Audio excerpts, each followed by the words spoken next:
Well, hello there, Kim here. I hope you're doing really well. Today we're going to be talking about the effect of music on carers and their loved ones.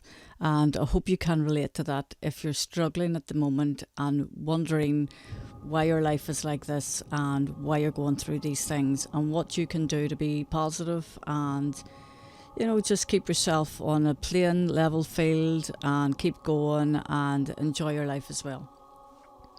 So I'm going to be going through the following subjects. I'm going to go through the benefits of music for carers.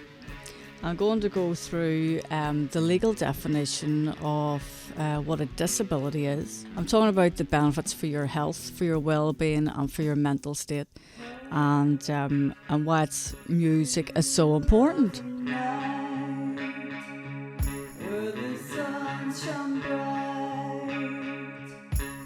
The effects of a carer looking after a loved one. The loved one could be a relative, it could be your child, it could be your parents, it could be your grandparents, it could be your neighbour, your friend. And you're in this position where you're having to care for that loved one because they're ill, basically. So the legal definition of a disability: if a disability is affecting you on a daily basis, you could be a carer with a disability and helping your relative as well. So it can be interlinked and can also be a challenge. And don't forget that life isn't perfect. We're not perfect. Our situations aren't perfect. And sometimes you just have to make the best of what you've got and use what you have around you. And if music is it for you, well then that's it for you. It's your thing, and it helps you get through the day. It helps you to continue on the next day. It gets you up in the morning. It helps you relax and all those sorts of things. Basically, music helps you relax. So you could be sitting there, you've had a hard day, you've been caring for your relative, and you've got like 10 minutes or so before you have to do a bit of cooking or something like that. And you can incorporate it throughout your day. You can incorporate it, in your evening. So say your loved one has gone to sleep. That's when you could maybe do some music. You could either be creating your music, or you could be listening to your music, or you could be creating art. You could be creating a new page for your book. You could be doing anything creative. But we're specifically today talking about music, but those other things are also there as well. So say there you've got, like I said, you've got an hour or so, or your loved one has gone to bed, and it's maybe gone to bed early for all, depending on your circumstances, maybe gone to bed early, and you are there thinking, what am I going to do with myself? I can't really go out, and I can't really, bring a whole lot of people over because of the noise, and what am I meant to do? So there you are. You could put your headphones on. You could be sitting there relaxing with your cup of tea or a drink if you want, or whatever it is, and put your headphones on, listen to that favourite music that you love so well. All those things would come flooding back, your old memories from the days gone by when you maybe were in a band, you maybe played an instrument and you're smiling and everything seems wonderful, and you're reliving those memories, and it's just fantastic. So there you are, relaxing and everything, and just thinking back to the good old days and what that was all about, all the crack and all the fun and everything that you had when you were younger, and thinking about your band you used to be in, or that guitar you used to play, or that piano you were really into, and all that there. And it might encourage you as well to get back into your music, to get back into playing that instrument that you love so much. Get back into creating something for yourself, because you deserve a life of your own as well. So music can play a big part in that. It can open those doors. You can maybe meet up with other like-minded musicians in a group or in a community centre or anything like that, and reach out to people and make new friends as well, and maybe create projects together and record together, and it'd be great fun as well, and it would occupy your mind, help you focus on something else, and help you look after your carer, the person that you're caring for.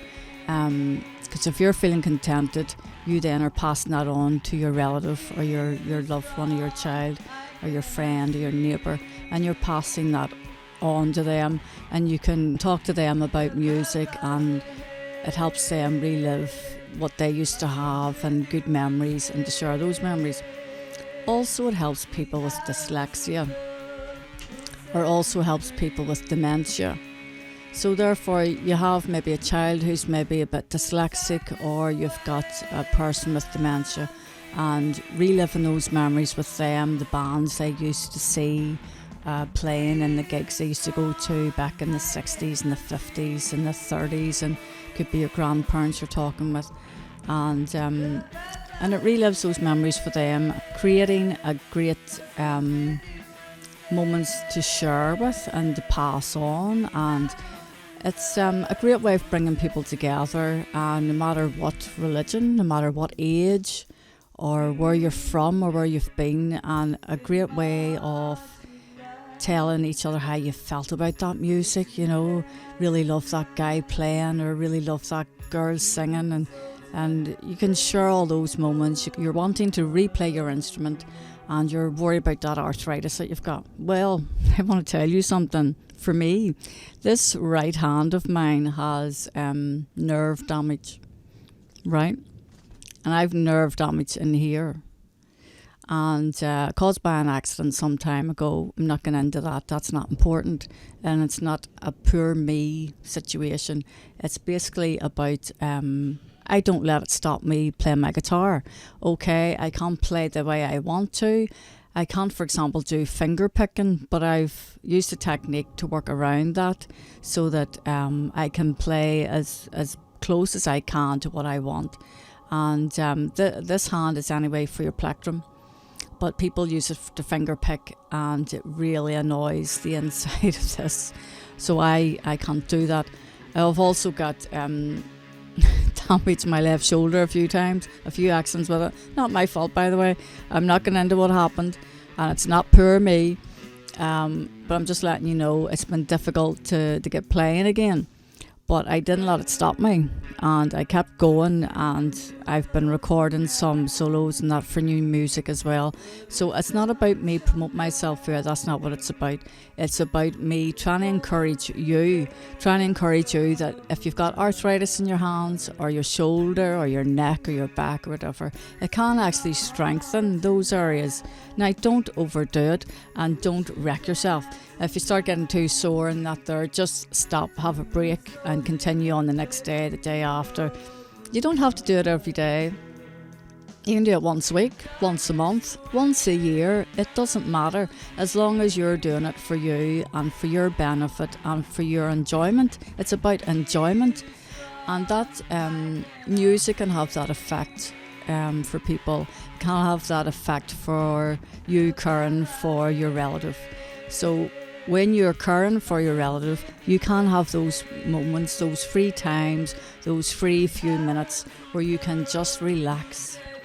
Take a breather, put your headphones on, don't worry about anything, and continue on with listening to your music, enjoying your music, discovering new music, and listen to the old stuff that you used to love when you were young, or maybe you're still young. Or just love that stuff that you always liked. And it's wonderful that music is there, because without it, where would we be? We wouldn't have those memories. We wouldn't have those joyful moments when we've remembered, that brilliant gig that we had. Oh, it was fantastic. That brilliant gig that we sing. Or wasn't that band fantastic? I loved the way he played, and the singer was amazing. The whole thing was just brilliant. And it brings you back to those days of your carefree times where you don't have those cares that you have now. But although you are a carer for your relative, for your loved one, or your neighbour, or your child, you're also a person, and a person with rights of their own. And you have the right to enjoy a life. You have a right to enjoy time apart from your loved one. You've got the right to enjoy the rights like everyone else. You are not subject to, I have to do this, and I have to do this every day, and I have to do it 24 hours a day. You just cannot do that, and you can't keep that up forever. and you need a break and you need to recharge your batteries. And I say this from past experience of my own. I mean, my mum and dad are both not well. I don't want to go into circumstances, and again, it's not poor me, but it's just that I'm having to care for my dad at some point, and I'm still having to care for my mum. So around that, I have a few minutes spare. I'll do a bit of recording, or if my mum and dad go out, for example, I'll do a bit of singing, or or I'll get a bit of artwork done. I need that artwork done because I want this dragon to be in my video, etc. So it's all very much working around your timetable, working around what you can do and what you can achieve and what you want to achieve. And I hope this is inspirational for you. So I hope this helps you, and I hope this will keep you engaged with music. Don't give up on your dreams. Don't give up on your music. Don't give up on listening to music. If you only want to listen to music, listen to your music. And remember those days. If you want to start your musical instrument again, just pick it up. Do it for 10 minutes. 10 minutes. I mean, that's all you need to do is 10 minutes. And then maybe the next day you want to do 15 minutes. Maybe the day after that you want to do 20 minutes. So you can put your headphones on when you do your music too. If your loved one's sleeping, put your headphones on, plug it into your computer and that. Listen to your sounds that you're making, if it's electric guitar or something like that. Acoustic's a bit softer anyway, so it mightn't, it may not impact on your loved one having to sleep. But put your headphones on. Listen to your music, your CDs, your LPs, your vinyls, your tapes, whatever it is. It could be music from 50s, 60s, 70s, 80s, right up to date. It doesn't matter, as long as you keep listening to music and don't give up on yourself, because we are all here for a purpose, and each of us will find out what our purpose is on our daily struggles and our daily obstacles. So I hope this helps you, encourages you. Music is so important in our lives. And thank you for watching, and thank you for listening. And if you think that this video might help someone who has disabilities, or caring for someone with disabilities, or are a carer themselves with disabilities, please don't give up on yourself. Don't give up on what you want to do. And I think music is so important, and thank goodness for music. Where would we be without it? And thank you for watching, and please share this and pass it along if you think it would benefit someone. Thank you so much. Thank you. Bye.